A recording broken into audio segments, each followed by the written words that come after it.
Ndagusuje mukunzi wa Cape Report, nguhaye ikaze mu nkuru y'umunsi inakubiyemo isomo ry'ubuzima n'ibanga ry'intsinzi. Indogobe yabwiye urusamagwe iti, buriya njyewe ndabizi, ibyatsi bisa ubururu ndetse rwose buriya ibyatsi bisa n'ubururu bw'ijoro. Ngo rwumva ayo magambo, urusamagwe rurayisubiza ruti, oya yewe, ibyatsi bisa icyatsi. Ubanza wanataye ubwenge kuko ndumva nta kintu cyatuma uvuga ngo ibyatsi bisa ubururu. Nuko impaka zirakomeza, maze izo nyamaswa zombi zemeza kujyana icyo kibazo ibwami ngo babakiranure kuko byasaga n'urubanza rutazagira gitsinda. Izi nyamaswa zagiye ku karubanda maze zihasanga intare, umwami w'ishyamba wari yibamburiye gukemura amakimbirane hagati y'izindi nyamaswa no guca imanza nk'uko undi mwami wese abigenza. Zigihinguka aho zitegeye aho intare yari itetse, indogobe yatangiye gusahinda isakuza iti, rata nyagasani mwami, si ukuri ko ibyatsi bisa ubururu? Maze mu kuvuga itontoma, intare ihita isubiza indogobe iti, yego ni ukuri, ibyatsi bisa ubururu. Maze indogobe yitera hejuru ikomeza isanga intare ivuga ngo, none uru rusamage rwo gasangwa rufashwe mu mutego, rukomeje kungisha impaka runampakanya ruvuga ko ibyatsi bisa icyatsi. Ruhane nyagasani ntiruzongere. Intare mu butware bwayo ihita ica iteka iti, urusamagwe ruhanishijwe kumara imyaka 3 rucecetse rutavuga cyangwa ngo ruhirahire ruvugana ijambo na rimwe n'indi nyamaswa. Nuko gusaragurika, indogobe isizora isaragurika isubiramo iti, yeee, ibyatsi bisa ubururu, ibyatsi bisa ubururu, ibyatsi bisa ubururu. Urabizi ko irivuzwa n'umwami ritavuguruzwa rero.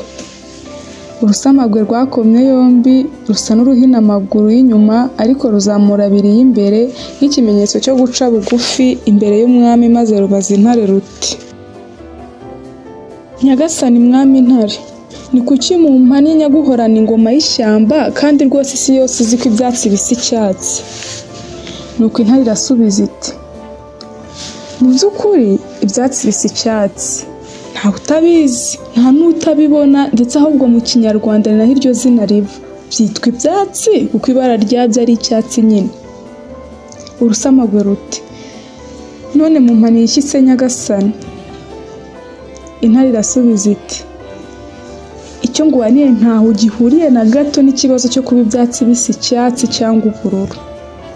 Igihano hawe nuko ubundi bidashoboka ko ikiremwa nkawe isi yose iziho ubutwari, umurava n'ubwenge, wategeye nk'icyo wataye ujya impaka n'indogobe ku bintu nk'ibyo, hanyuma ikibi kiruta ibindi kinakabije ukanaza kuntesha umutwe mumbaza icyo kibazo.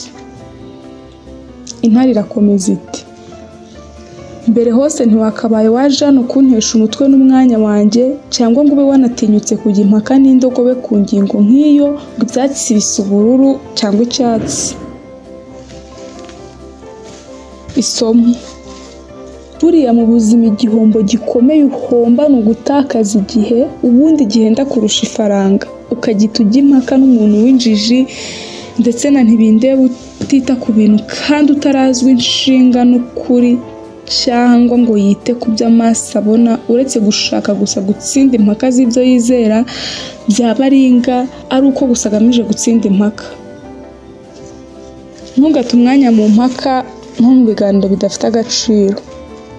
Hari abantu nubwo wabereka ibimenyetso by'ukuri bite, ubundi bo ubwabo badafite ubushobozi bwo kumva, ndetse n'abandi bahumishijwe amaso no kwihagararaho no kuba ndigabo byo mu cyongereza bita ego, urwango bafitiye abandi cyangwa bagufitiye, ndetse n'umujinya.